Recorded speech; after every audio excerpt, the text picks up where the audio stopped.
why do we suffer? There are many different types of suffering, but they all go back to one common denominator: over-attachment and over-identification to the physical body. You see, when we were originally just souls, the nature of souls are energy, and energy doesn't have nerve endings. So there was nothing to let us feel pain due to damage. There was no lack because we didn't need to eat, drink, keep warm, and so on. So there was no need for money, making energy formless.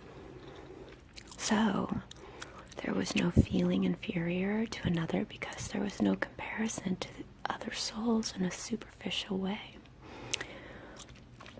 One didn't feel lonely because there was no illusion of separation between you and the source and all other souls. There was instant recognition of being.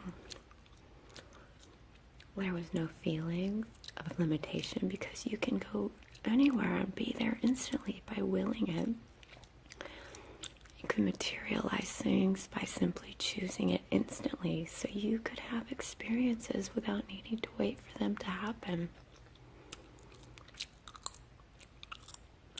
Now, what has happened is that when we choose to come down here and get into our body, we go from being pure energy consciousness, which is unlimited and connected to everything, to being put into these gross, molecularly dense bodies that have 5 main physical senses they come with.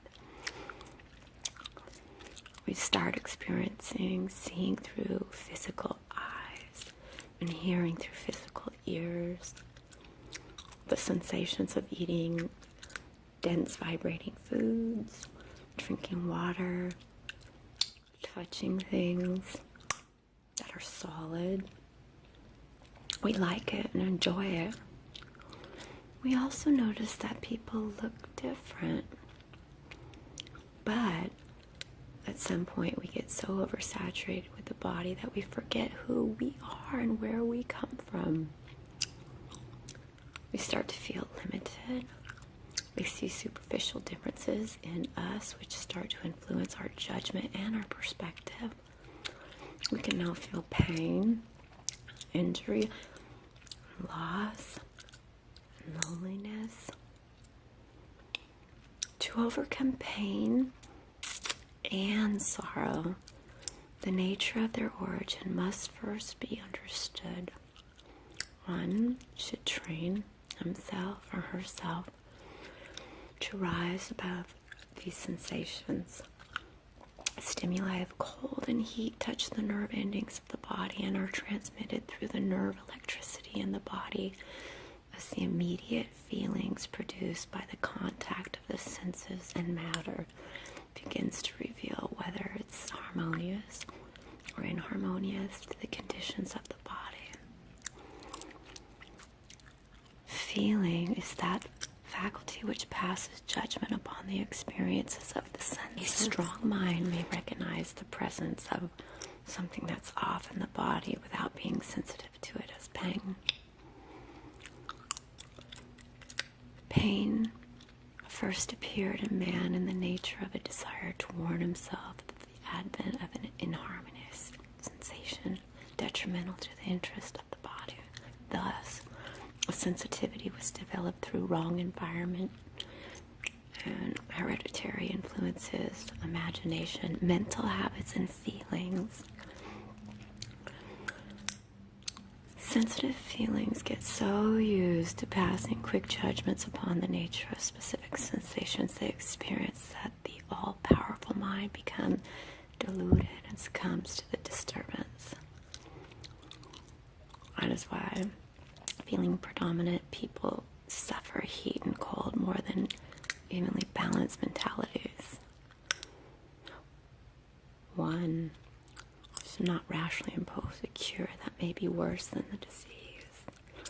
A sense-enslaved and unspiritualized body should be protected from extremes. All wrong ideas should be gradually overcome by the mind first, then by the body. Consciousness cannot hurt consciousness without acceptance. We must realize that nothing but life exists, and that pain comes only through permitting one state of consciousness to affect another state of consciousness.